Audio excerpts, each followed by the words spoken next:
Memory share Facebook মনে করিয়ে দিল কয়েক বছর আগে এই ভিডিওটি। তখন আমাদের ছাদের পাশে আশেপাশে কোনো বড় বাড়ি ছিল না, পাশের বিল্ডিংটা তখন একতলা ছিল। তো যার কারণে অনেক অনেক বাতাস এবং খোলামেলা স্পেস ছিল, আমরা অনেক বড় দিগন্ত দেখতে পারতাম। আর এখানে সেই বাগানের আগের বাগানের চেয়ে এখন কিছুটা পরিবর্তন এসেছে।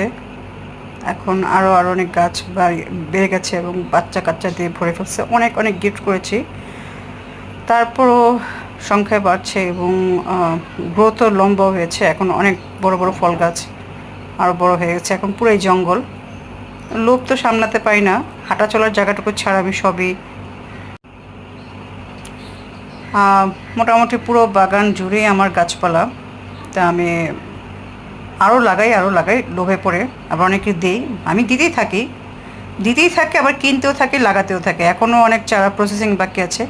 আর অ্যাডিনিয়ামের বীজ থেকে তো আমি চারা করছি, বীজগুলো হচ্ছে, কিন্তু এই বছর বৃষ্টিতে ভিজে অনেক বীজ নষ্ট হয়ে গেলো।